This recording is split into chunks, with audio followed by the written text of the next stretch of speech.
Yeah. So domestic work. Do you think that domestic or not domestic activities, domestic chores around the house should be divided up equally? It depends. It really depends on that household, I suppose. If the person, I guess, yeah, I don't know. I think it just needs to be worked out on an individual basis between the husband and the wife, Would or you say it would whatever be two partners, you know. Would you say it would be better for the men to be doing more masculine chores and the women to be doing more feminine associated chores? Sure, if that's what works for them, yeah.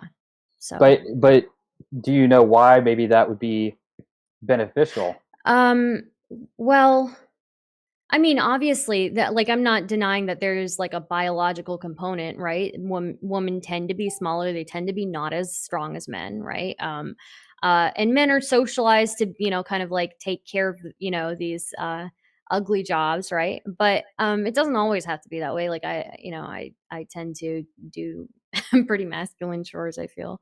So, Yeah, yeah. but it has to do with, actually, I mean, you may have also heard this, but it has to do with sexual attraction and Okay. happiness in the marriage. So, if a man mows the lawn and fixes the car, and the Mhm. woman does the laundry and does the dishes and maybe makes dinner, that can Mhm. go either way, in my opinion. But that will increase the sexual activity of that couple by 1.5 times, increase the happiness of the marriage as well.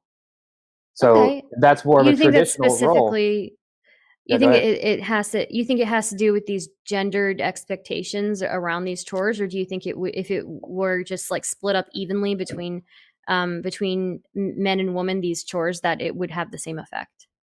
Well, if they're split evenly, they would have sex less, and they would be less happy because it's called in the sociologic studies they call this the habituation of the chores. They're just uh, and also tying into it is called what's called sex scripts, and that sounds like Mhm. a weird term, but it actually has to do with expressing masculine traits makes a female more turned on, so to speak, and expressing feminine traits makes a man more turned on, and that's sort of there's biological hardwiring that causes that, and it's not so Mhm. much social stereotypes; it's more of genetic and biologic stereotypes of what we prefer in a partner to do and to act.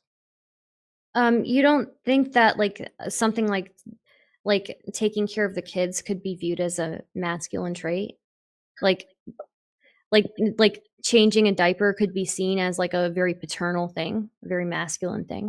You could. I mean, I have nothing against men who change diapers at all. Or My even men dad who chose. feed the children, I feel like, men carrying around babies, like, women love to see that kind Well, of. feeding, I mean, I hope you mean with a bottle, yes, I'm Yeah, just of kidding, course, yeah. but, Mhm. because there was that issue with, Andrew and, Mm. somebody in a previous channel, a previous debate. Anyways, um, so, yeah, I think that's actually traditionally more of a female role. I'm not saying that men should never do it, though. If it needs to be done, then it should be done, yeah, but But traditionally, that's a feminine role. okay, so you say that, right? But you were talking about like things that are perceived as masculine, right? And while there may be this biological wiring for us to be attracted to things that are masculine, and men to be attracted to things that are feminine, what we as a society kind of dictate as masculine and feminine is different depending on the society, right? So like or even just on an individual basis. Like I know plenty of women who find men who take care of their children, and men who feed their children and change the diapers and spend time with the kids as incredibly masculine, incredibly paternal, right? And I also see this like from places outside the family, right? They're in different cultures, the social norms are different, right? So. Yes, well, I don't think across different cultures the social norms are necessarily different. I think it's like I said, biologically hardwired, and that's based on several studies I could source, but I don't think it's necessary. It's kind of overwhelming the Okay, data on so this, so but I see. I'm not disputing the fact that there's like a biological. There's some biological wiring, right? Obviously, that we are attracted to these traits, right?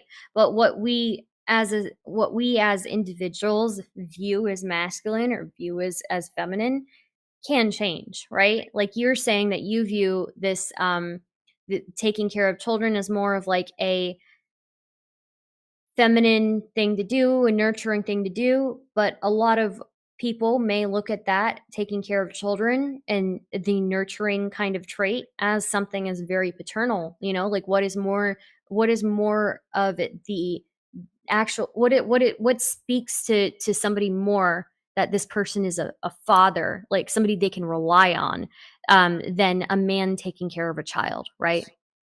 So the initial answer to your question was no. I don't think that. Hold on. Can you? What was your initial question again? I kind of lost it. Sorry. Sorry.